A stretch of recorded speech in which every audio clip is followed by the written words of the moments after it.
কবে থেকে বলছি, তুই কোনো ব্যবস্থাই নিচ্ছিস না। তুমি তো খালি দার্জিলিং এর কথা বলছো। হ্যাঁ, দার্জিলিং তো যাবোই। আমার কথাটা শোনো, দার্জিলিং কিছু নেই। টাইগার হিলে কাঞ্চনজঙ্ঘা থেকে লোকের মাথা বেশি দেখা যায়। অত জানি না, একদিন হলেও দার্জিলিং যাবোই আমি। কেন, দার্জিলিং এ কেউ আছে তোমার? হ্যাঁ আছে তো, দীপুদা। আরে দূর তোমার দীপুদা। Looks like I'm going to the second most famous place in Bengal, Darjeeling, যেখানে একটা জিনিস অলওয়েজ কনস্ট্যান্ট, ভিড়। বাঙালি ঘুরতে পছন্দ করে, প্ল্যান করতে একদমই না। তাই ইজিয়েস্ট টার্গেট দার্জিলিং। বাট বাবা বলেছিল একদিন হলেও দার্জিলিং যাবোই আমি। তাই ঠিক একদিনই প্ল্যান করেছে।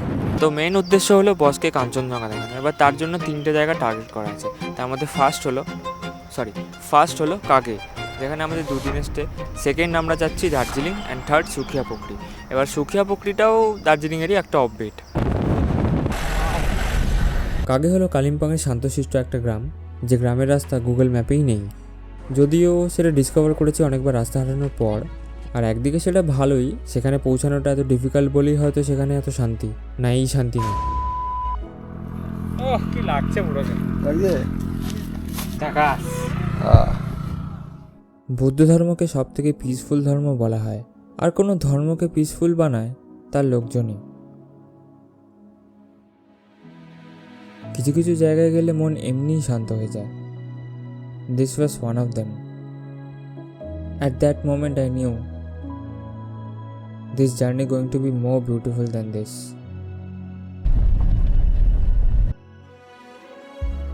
Next day, we saw Kanchenjunga for the first time. কি বস, প্রথমবার কাঞ্চনজঙ্ঘা দেখার এক্সপিরিয়েন্সটা একটু বলো। আর কি বলবো, অভূতপূর্ব, দারুণ, অসাধারণ, ফাটাফাটি। হ্যাঁ ফাটাফাটি।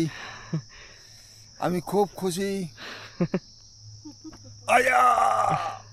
পাহাড়ে কোনো অজানা গ্রামে গিয়ে থাকার মেন উদ্দেশ্যই হলো গ্রাম ঘুরে দেখা বা গ্রামের লোকেদের লাইফ সম্বন্ধে জানা। তাই সেদিন আমাদের আর কোনো প্ল্যান ছিল না। হাফ প্যান্টে এসে দিয়ে বলছি ঠান্ডা। আমরা বেরোই গ্রাম ঘুরতে। হাঁটতে হাঁটতে স্নেহাশিস বললো ওর খিদে পেয়েছে, আর আমাকে ডিমপোচ খাওয়ানোর প্রলোভন দেখালো। And a man never say no to ডিমপোচ। তাই এক মহিলার দোকানে ঢুকি ম্যাগি আর ডিমপোচ খেতে। सबको पहचानते हो यहाँ पे? हाँ, जो रहता है। यहाँ पे सबको पहचानता है। सबको सब पहचानते हैं। तो आप तो दिन में यहाँ पे बैठते हो, अभी रात को जैसे 6 के बाद क्या करते हैं? 6 के बाद 5 बजे मैं शॉप बंद कर देती हूँ, फिर है ना। उसके बाद नीचे गए, अंकल और मैं होते हैं, उसके बाद बात चाय भी करते बनाया, हैं। खाया, है ना। लड़ते भी हैं, बात भी करते हैं, डिस्कस भी होता है, हाँ, टीवी हाँ। खोलते हैं, टीवी देखते हैं। हाँ। उसके बाद में 7 o'clock हम लोग खाना खा लेते हैं। 7 बजे खा लेते हैं। खा लेते हैं हम लोग, ये क्योंकि सोना। अब ऐसा हुआ ना, सुबह हमने 9 o'clock खाया था, उसके बाद में अभी तक कुछ नहीं खाया। अब शाम को 3 बजे करीब हम चाय बनाएंगे, बिस्किट या कुछ ऐसा ले लेते हैं, स्नैक्स ले लेते हैं। उसके बाद में 7 बजे तक तो भूख लग जाता है ना, 9 बजे भी खाए हो, 7 बजे तक तो भूख लग जाता है। हाँ, हाँ। तो 7 साढ़े 7 बजे खाने बैठेंगे तो आधा घंटा तो लगता ही है। हाँ। फिर बर्तन जो है काम खत्म किया, टीवी देखा, 9 साढ़े 9 बजे तक वो साईं बाबा ऐसा सीरियल सुबह हाँ, आता है, वो देख लेती हूँ। उसके बाद में टीवी बंद किया। सुबह कितने बजे उठते हो? सुबह 5? 5:30 6 बजते हैं, क्योंकि हमारे घर में कोई जानवर नहीं है ना। होता है। It start here getting permanent हो after that. जाने से ये लगता है। अब अरे मेरा हम लगता है। लोगों को भी लगता है कि हाँ आए हैं यहाँ आप पे, लोग अगर रहते एक तो दिन अच्छा के लिए, लगता 2 दिन के लिए एडजस्ट, क्योंकि आप लोग एंजॉय करने आए हो ना, Exactly. इसलिए आप लोगों को लगता है इधर जंगल देखिए, उधर और देखिए। ये भी है कि हम लोगों को सब हाथ में मिल रहा है, हाँ, ये भी है ना। तो खुद करना पड़ेगा हाँ, फिर हाँ, प्रॉब्लम। हाँ। मुझे भी हुआ था जब हम 2015 में हमने घर बनाया था ना, तो तब मैं सोची थी कैसे रहेंगे, क्योंकि पहले हम लोग आते थे 1 ईयर में हाँ। एक महीने की छुट्टी, तो घूमते थे चारों तरफ, हाँ। कभी सिक्किम, कभी कहीं कभी कहीं। 1 महीने बाद तो वापिस जाना ही है, हमने रिटायर होना है बोलकर। जी, जी, जी।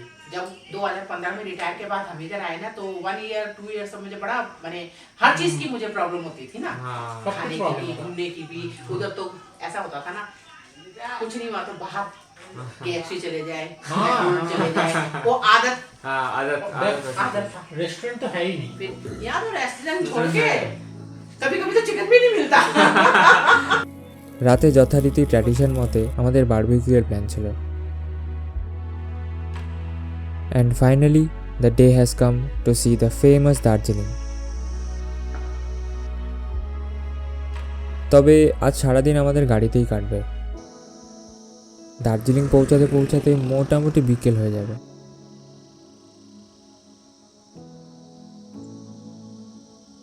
পথে আমাদের লামাহাটাতে বেশ কিছুক্ষণের একটা হল্ট আছে।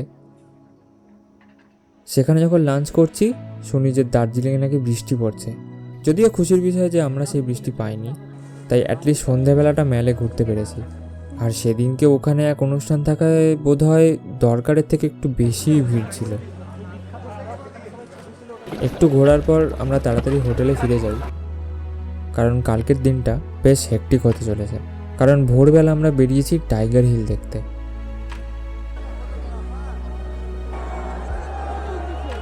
কাঞ্চনজঙ্ঘা তো সেরকম ক্লিয়ারলি দেখিনি, বাট হ্যাঁ লোকের মাথা অনেক দেখেছি। অনেক ভিড় দেখলাম, এত দোকান ঘুরলাম। It was not that bad until আমরা বাতাসিয়া লুপ এলাম। আমি যখন প্রথমবার দার্জিলিংয়ে এসেছিলাম আমার সব থেকে পছন্দের জায়গা এখানকার এটাই ছিল, বাট এখন যেদিকেই দেখি সেদিকেই দোকান। And I don't know but I fail very bad. তাই আমি বেরিয়ে এসে গাড়িতে বসছিলাম। মেবি আমার পাহাড়ে বেশি লোক ভালো লাগে না বলে হয়তো এটা ফিল হয়। তাই ওয়েট করছিলাম তাড়াতাড়ি সুখিয়া পুকুরি যাওয়ার, ভিড় থেকে অনেক দূর। সুখিয়া হলো শান্তশিষ্ট একটা গ্রাম, যেখান থেকে অপূর্ব কাঞ্চনজঙ্ঘা দেখা যায়। শুনেছিলাম, নেক্সট দিন দেখে নিলাম।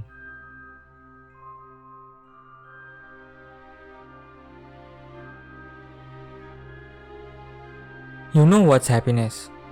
নিজে পাহাড়ে ঘুরতে যাওয়া? অফকোর্স ইয়েস, বাট কাছের লোককে যখন খুশি হতে দেখা যায়, I think that's happiness.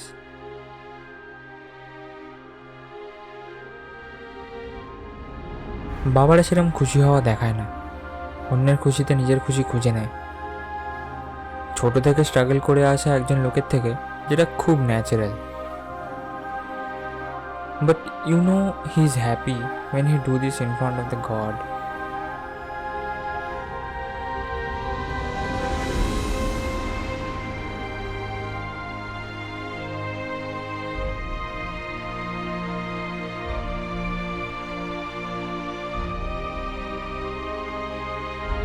This is what Pahad does to you. It gives you hope. It gives the energy to look forward, to get back in your daily life, and then come back again. তাই পাহাড়ে যাও, পাহাড় ভালো।